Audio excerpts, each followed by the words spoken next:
Entón,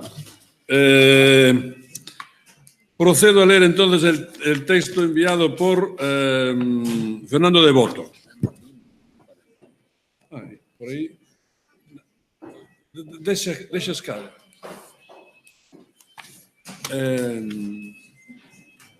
El texto se titula Identidades, diferencias, estereotipos entre los gallegos cotidianos y los gallegos imaginarios. Fernando Devoto non é preciso que o presente aquí nesta casa. Vai quedar aí, sí. Non é presente que o presente nesta casa, estou aquí moitas veces e infelizmente non podía estar, pero, en fin, escribeu un texto entre recordos e reflexións adecuado para isto. Poco luego de que los amigos del Consejo de Cultura Galega me invitasen a participar de este coloquio y me sugiriesen un argumento que reflexionase sobre la inmigración gallega y la identidad argentina, se me hicieron evidentes algunas dificultades irresolubles. Ante todo, no sé bien qué podría decir sobre la identidad argentina. Probemos con dos ejemplos. El primero de los diálogos entre Borges y Bioy Casares, que sirvieron luego para hablar de las imágenes de los gallegos. Después, comen en casa Borges, Peirú, Nason Marshall, profesor de la Universidad de Nuevo México, y su mujer. Por pedido de Peirú, ponemos tangos, para que Nason oiga los verdaderos tangos, etc. Sobre Ivette, cantado por Vidal, Borges me dice: me gusta tanto que ojalá no les guste a estos carajos. Oímos discos, Una noche de garufa. Es la patria, repite Borges, como siempre. Cuando yo estaba en Europa, esto era Buenos Aires. Lo tocaban bastante. Yo me sentía con algún derecho. Fragmentos del periodo 1957-1960. Termina la cita. Identidad desde la diferencia, identidad como posesión de objetos inmateriales, identidad como temporalidad. Casi nadie incluiría tangos hoy en día. Doy un pequeño salto y continúo. Abandonada la vana y seguramente insensata ambición de contribuir a reflexionar sobre los estereotipos desde las propuestas de los constructores o desde sus límites, los receptores, sugerí trabajar sobre los gallegos, de los cotidianos a los imaginarios. El término cotidianos estaba colocado allí en lugar de experiencia, aunque derivasen de mis experiencias, o mejor, de mis recuerdos, ya que no he olvidado que la palabra experiencia puede aludir tanto en su sentido más antiguo y activo a exploración o investigación, como en su sentido más moderno y pasivo a percepción visual y auditiva de las cosas, según Koselleck. Por ello opté por la expresión cotidianos, pero para aludir a mis percepciones, que si fueron pasivas en el momento de recibirlas, fueron activas a la hora de buscarlas. En efecto, en el intento de apelar a mis recuerdos, tuve que explorar insistentemente en ellos a la manera de las memorias laboriosas, como las denominaba Bergson. Ahora bien, ¿por qué apelar a mis recuerdos? Y encuentro aquí dos argumentos. El primero es que en un contexto que trata de pensar desde las diferencias, mis imágenes pueden ser tan útiles como las de cualquier otro, en tanto no aspiren y no aspiran a ser representativas de cualquier conjunto considerado mayoritario o dominante. No hablo de gallegos típicos, sino de gallegos en la Argentina. La segunda es que, habiendo siempre insistido ante mis alumnos en seguir la sugerencia de Dilthey, de que en el inicio de cualquier investigación sobre el mundo está la experiencia del mundo, pocas veces lo practiqué. Más aún, en los muchos congresos en los que me invitaron mis amigos gallegos, no reflexiono nunca acerca de lo que yo conocía, unas cuantas cosas de los gallegos antes de haber venido por primera vez a Galicia. Empecemos, pues, con mis recuerdos.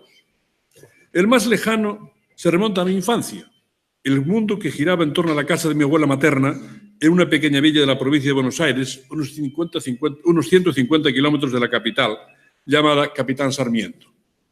La hermana de mi madre estaba casada con un gallego, José Gamallo.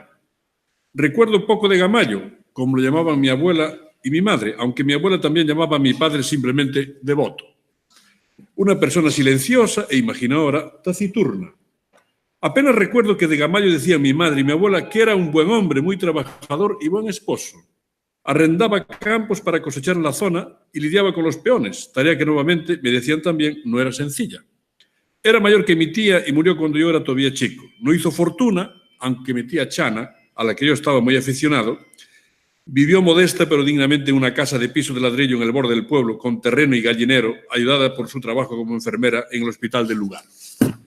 Nunca se me ocurrió indagar más sobre Gamallo y de él me queda un recuerdo borroso, alimentado por alguna foto supérstite. Debería observar que no recuerdo de que se hablase de Gamallo como gallego. Quizás solo no lo recuerdo. y por ello que se hiciesen referencias a su condición laboriosa en tanto que tal, lo que podría ser un estereotipo del gallego, salvo por el hecho de que se aplica en la cultura escrita argentina a casi cualquier grupo inmigrante.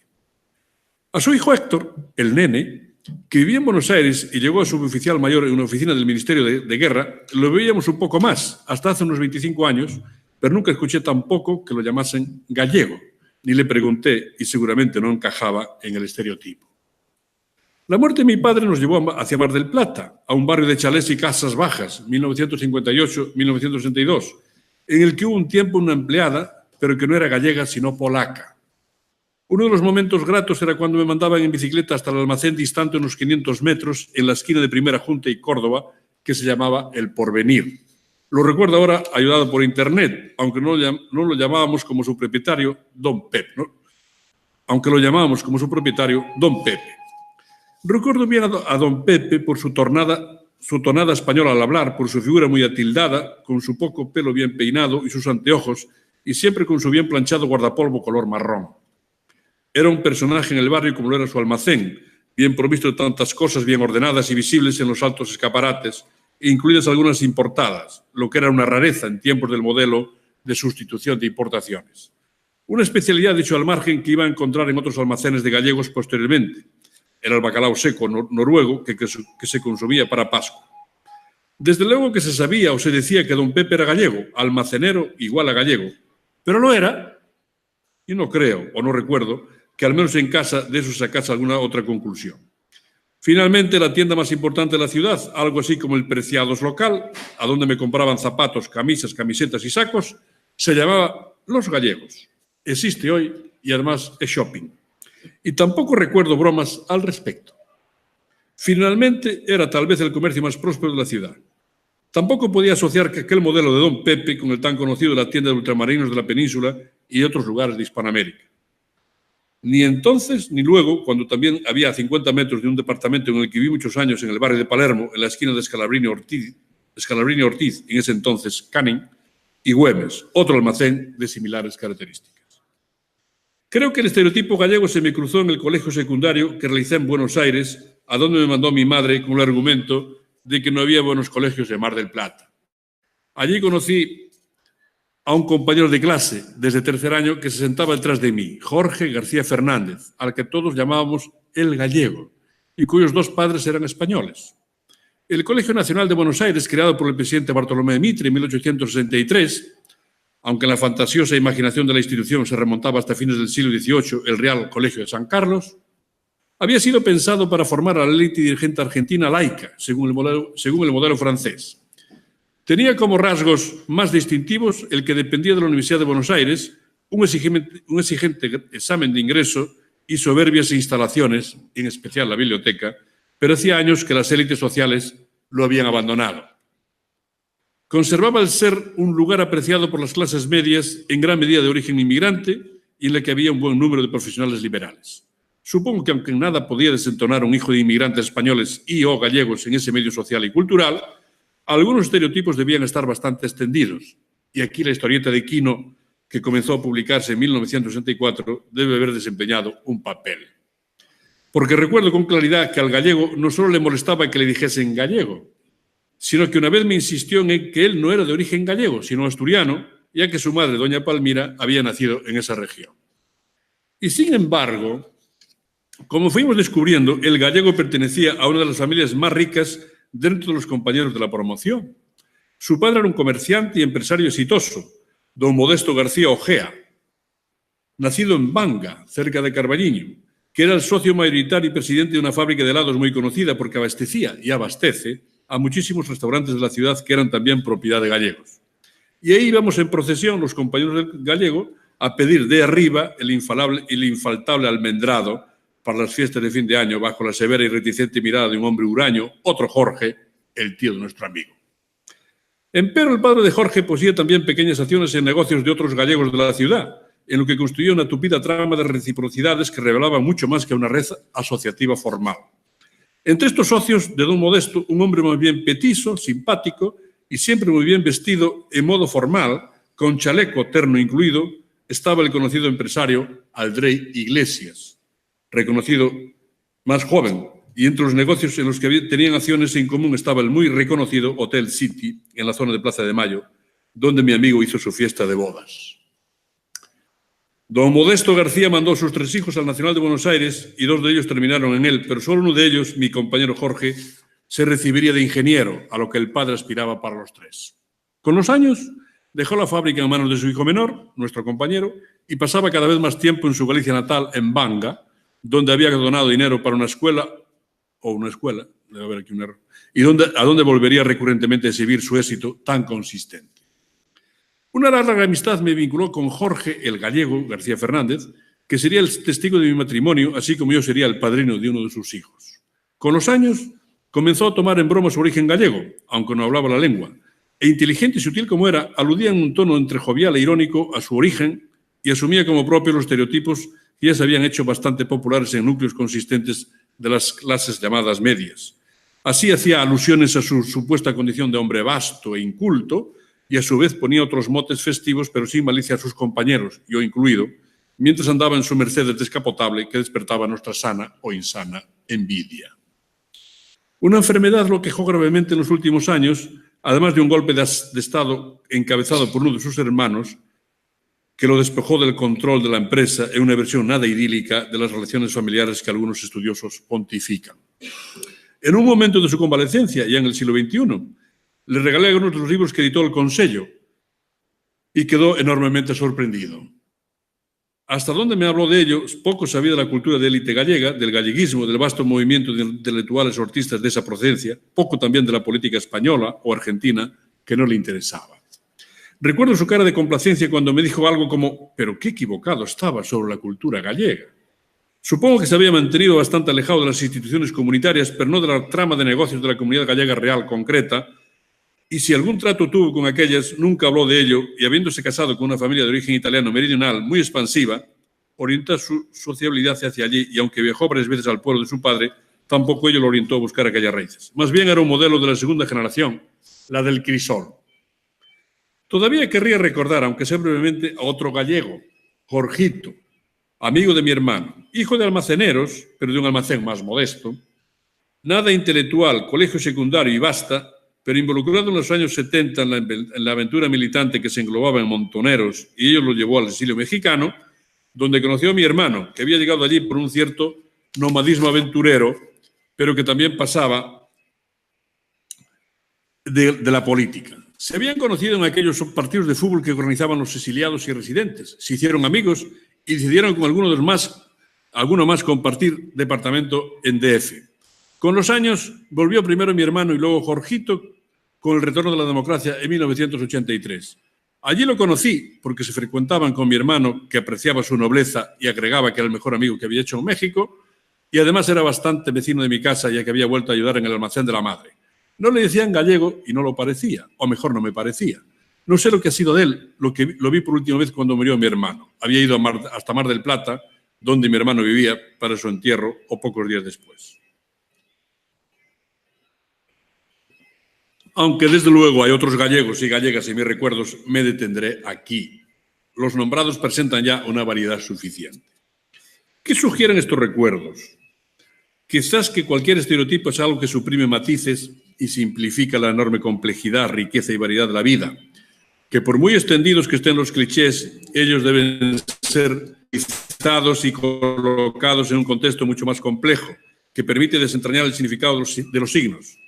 Contextos que aluden a algo que a falta de palabra mejor llamamos generaciones, a espacios concretos en Argentina y no a la Argentina, y a niveles sociales y culturales específicos.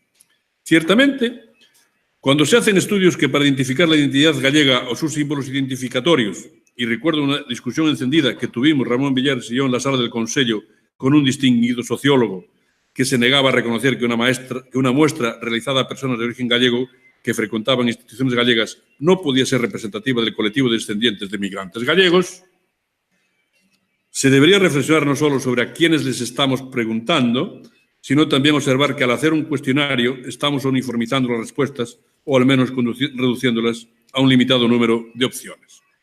A lo que los gallegos de mis recuerdos aluden es a una palabra, pluralidad, y no solo pluralidad de opciones, sino también pluralidad de modos potenciales y variables en la temporalidad del sujeto de definir la identidad gallega. A la hora de vincular mis recuerdos con otros recuerdos o imágenes, existían varias opciones. Una era hacerlo con memoria de gallegos o de hijos de gallegos y generar un efecto cruzado interior-exterior de la comunidad concreta a la imaginaria.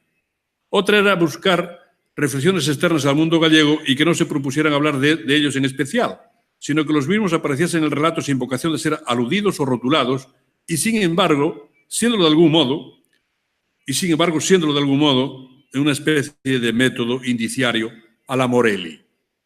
Empero, dentro de estos textos, ¿de qué tipo? Ficciones, testimonios voluntarios, no voluntarios, buscar distintos niveles de escrituras, distinto tipo de autores, desde las características de su lugar de enunciación o de los públicos al que se dirigían.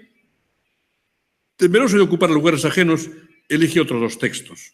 Y sin que esta elección sugiera que el autor de este trabajo intenta mínimamente ponerse en relación con ellos, salvo por el hecho de que también se dedica a la escritura.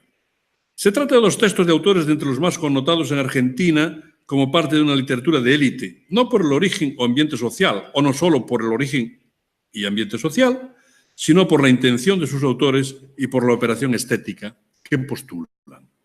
¿Cómo serían vistos los gallegos no por autores tan en sintonía como los humores, los gustos y las sensibilidades de aquella imprecisa clase media urbana letrada, un sábado, por ejemplo, sino por aquellos que profetizaban una literatura refinada de los argentinos sin esfuerzo, en la que una suposición apurada diría que los estereotipos deberían ser más negativos? Es decir, por aquellos que procedían del linaje de las vanguardias martinfierristas y que, como Borges, pensaban que el cine argentino era un adefesio y que la más intolerable intérprete nacional era Catita, Nini Marshall, cuyas películas le habían generado espectaculares sufrimientos. No pretendo defender la decisión, sino apenas señalar que una mirada exterior desde lejos y no intencionada a hablar de los gallegos también puede revelar cosas de interés. Lo que he elegido es, en primer lugar, un diario que contiene unos diálogos los que Borges sostuvo con Bioy Casares, casi diariamente entre 1947 y 1985, y que éste registró minuciosamente todas las noches, luego de cada encuentro, y que en principio, al menos para Borges, que tal vez ni supiera que su amigo llevaba esa minuciosa contabilidad, no estaban destinados a ser leídos por otros, aunque en este caso se podría pensar.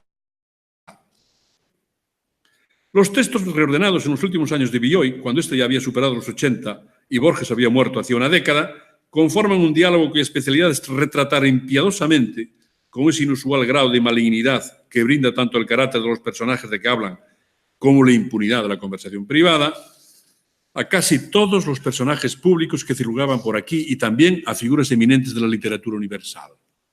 Contiene, desde luego, una mirada desde un ambiente cultural que era genéricamente el de la tradición de Sur, la revista, aunque esta tampoco quede bien parada, y de ambientes intelectuales sesgados, o al menos en Bioy, socialmente connotados.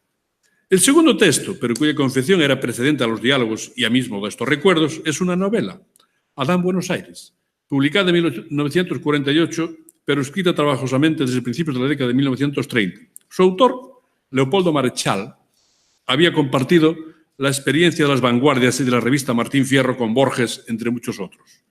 Empero las opciones, primero ideológicas y luego políticas, los colocaron en facciones intelectuales enfrentadas tenazmente y ello generó, al menos explícitamente de parte de Borges hacia Marechal, un tenaz aborrecimiento.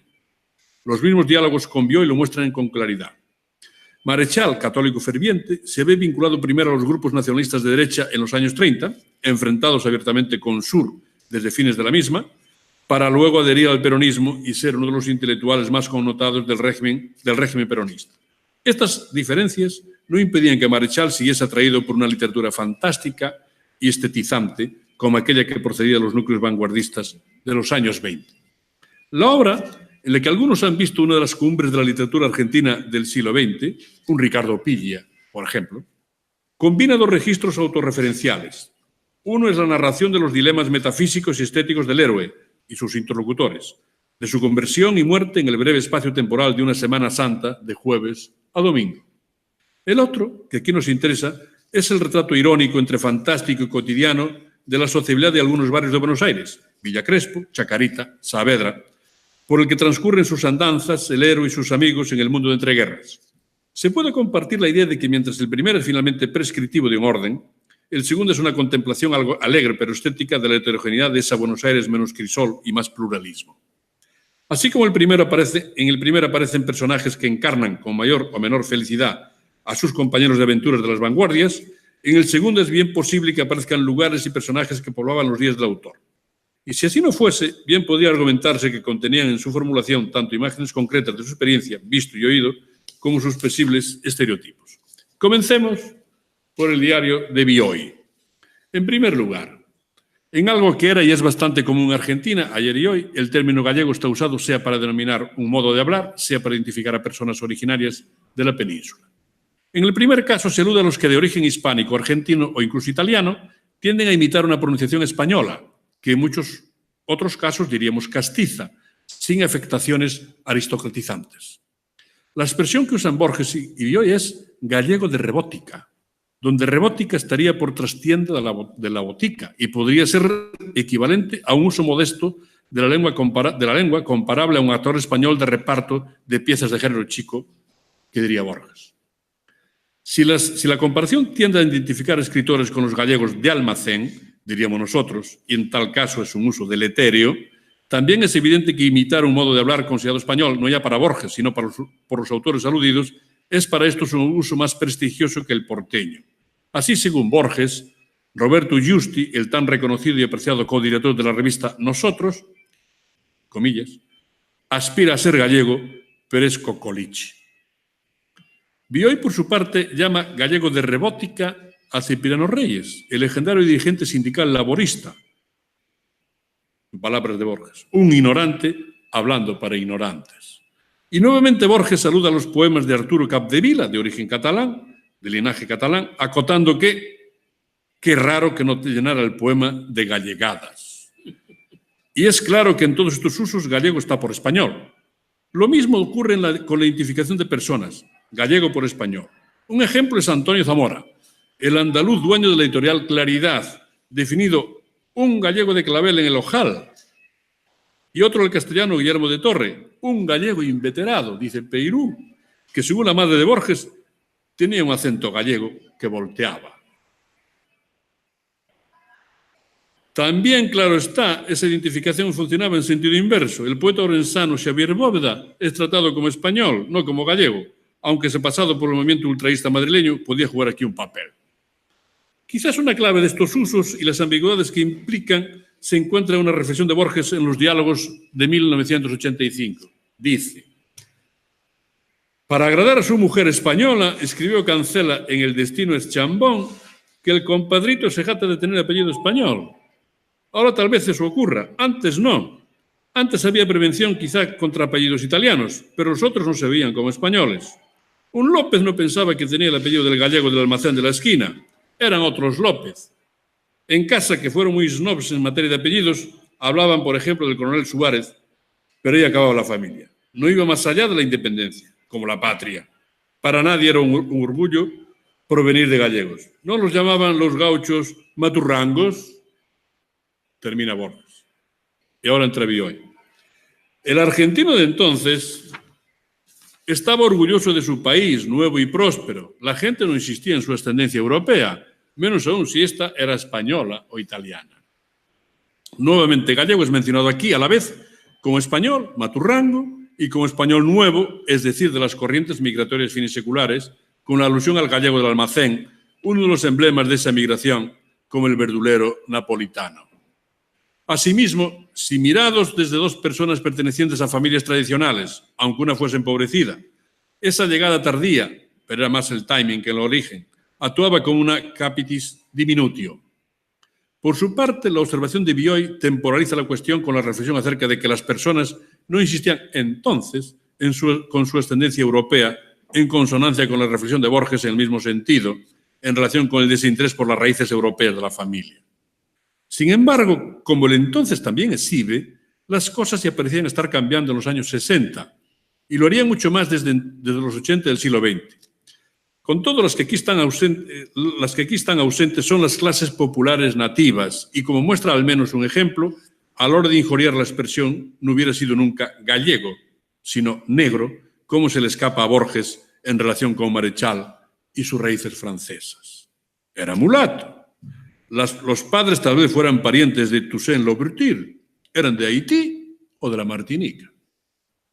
Lo mismo había dicho Gálvez, pero no Borges ni Bioy, de Lugones, en lo que el color refleja un prejuicio profundo de la cultura argentina dispuesta a aflorar a la hora de descalificar a alguien. Y uno de los problemas de algunos de los estudios sobre los prejuicios hacia los gallegos es subestimar los prejuicios, incluido, claro está, los de los gallegos, contra los criollos de las clases populares y viceversa. En los diálogos del discurso es diferente si saluda a aquellos que formaban parte no solo de la cofradía de escritores a la que aquellos pertenecían, sino al mismo bando. Acá, en lo que nos interesa, el mejor ejemplo es Francisco Luis Bernárdez, otro antiguo mantinfierrista que aparece reiteradamente en las conversaciones y hacia el cual Borges guardaba un antiguo afecto con algunos resquemores por lo que parecen haber sido sus tentaciones de acercarse al peronismo, obstaculizadas por su mujer Laura. La imagen que de él se brinda no está desprovista de claroscuros, y cuando es tendencialmente crítica hacia su figura, lo es por su poesía y en menor medida por su carácter. No se elude la condición de sus orígenes gallegos, ni sus vínculos con la cultura gallega que había frecuentado en su juventud, ni siquiera en relación con sus padres orensanos en ocasión del velatorio del padre de Bernárdez, al que asisten, o con referencia a su papel como agregado cultural de la Embajada Argentina en la España de Franco, durante parte de la presidencia de Frondizi. Las referencias así son escasas, apenas una alusión a la voluntad integracionista de Bernárdez. Comillas.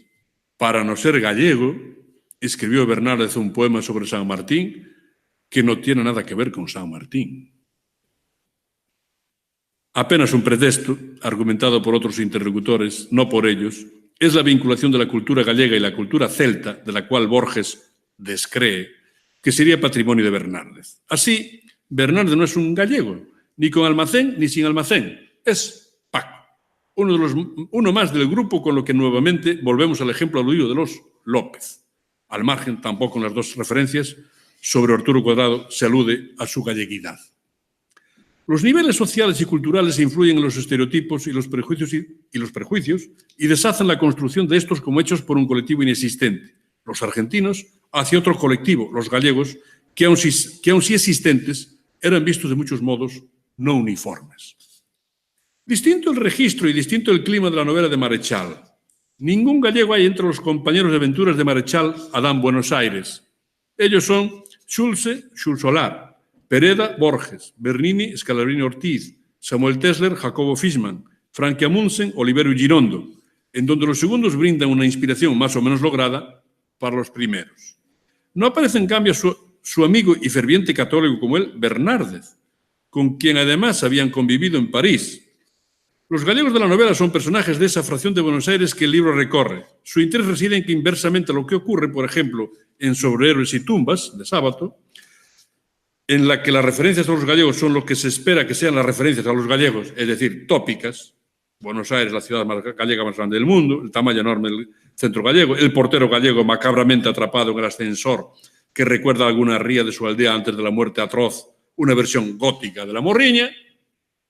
En el caso de la obra de Marechal tienen, en cambio, al igual que otros, algo de paradojal. Veamos apenas el retrato de las calles de Villa Crespo y aledaños y observemos, ante todo, esos personajes que están confundidos con otros en una caótica sucesión. Mecánico catalán, italianos albañiles, judíos vendedores de frazadas, Alí, se supone sirio libanés, verdulero, Kirvikian armenio lavacopas filosofante, Nicola Napolitano de la Fonda La Nueva Estela de Posilipo, frutero calabrés, turco perfumista de la calle Barnes, la vieja chacharola siciliana y antigua milonguera, Abraham Abrametu, judío levantino, propietario de la Flor de Esmirna, Yabil Maronita, propietario del café Izmir, Clota Piamontesa, Jaime, peluquero andaluz, Ciro, dueño de una fonda y aparentemente siciliano, Arimendi Vasco, dueño del Corralón, y tantos otros, incluido el payador Tisone, nacido en la Paternal, un eco del itálico Bettinotti, el último payador, en lo que parece ser un caótico y más resinado que elegíaco retrato de un mundo heterogéneo. Así, si el narrador omnisciente de los primeros capítulos se pregunta el crisol de las razas, argentinopeya, la imagen se asemeja más a otra, pero bien sabía él que apenas cruzara la de Barnes, entraría en un universo de criaturas agitadas.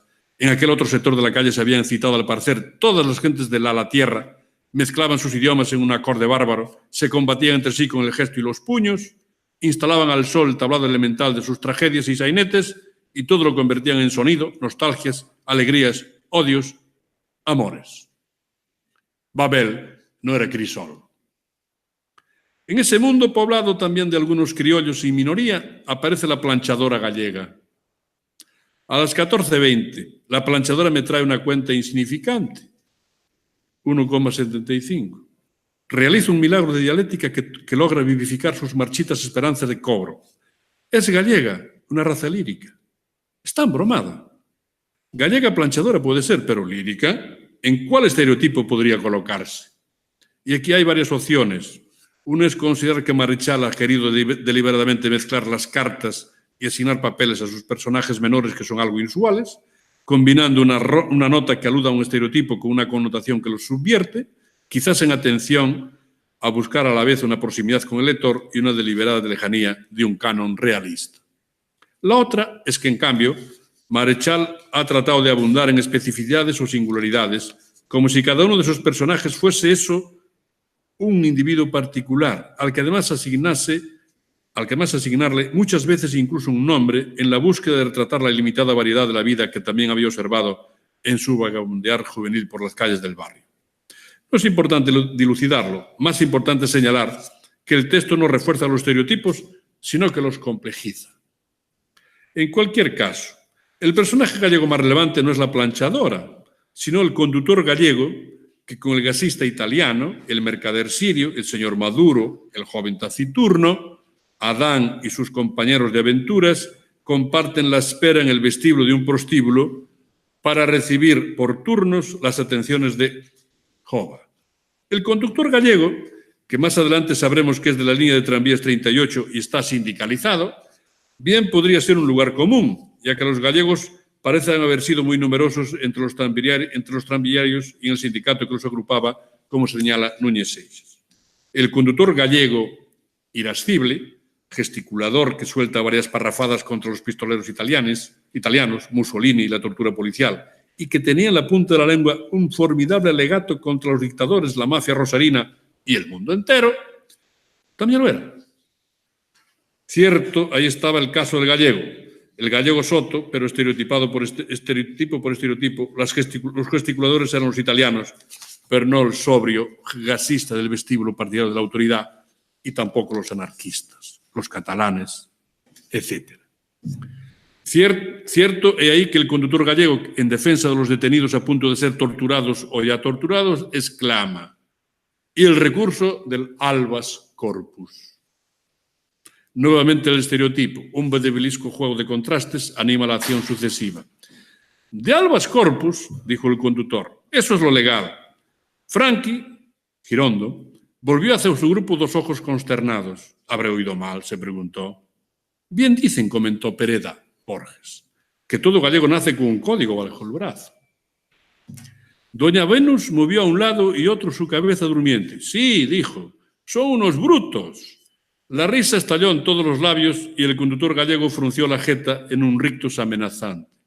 Por fortuna, el petizo Bernini, Scalabrini, cuyos aciertos de observación eran ya famosos, explicó a la tertulia que doña Venus, presa de intermitentes letargos, acababa de incurrir en una falla de sintonización, ya que, según era notorio, su apóstrofe no iba dirigido a los concienzudos aborígenes de Galicia, sino a los torturadores policiales de que se había ocupado recién el mismo conductor allí presente, en un idioma rudo quizá, pero que revelaba su inconmensurable sed de justicia. Tan elemental la interpretación de los hechos consolidó en el vestíbulo una paz que todos veían amenazada. El conductor gallego depuso hasta la última sombra de su agresividad y suspiraron de alivio los contertulios, dice Marechal. Al final, luego de tantos matices, una vez más el estereotipo o un efecto paródico. Y todavía el conductor gallego reaparecería en el capítulo final, el dantesco viaje a la oscura ciudad de Cacodelfia, en el papel de Caronte el barquero. Deja a los entendidos proponer un desciframiento del significado. Llegados hasta aquí, este paper, a diferencia de las novelas que terminan con la muerte del héroe, debería terminar con una conclusión que cierra, escoge y ordena. Si así lo hiciera, sería a costa de cancelar la línea argumental propuesta. Solicitando la benevolencia del lector, señalaría que el autor se da por satisfecho si se admite que estas imágenes y retratos, reales o imaginarios, pueden ser considerados parte de una de las muchas historias posibles de esa vasta y varia humanidad que englobamos bajo el epígrafe de los gallegos en Buenos Aires. Si se admite también que quizás, y solo quizás, las diferencias, las excepciones y los matices nos ayuden a pensar al menos tanto como los estereotipos. Fin de texto de Fernando de Boto.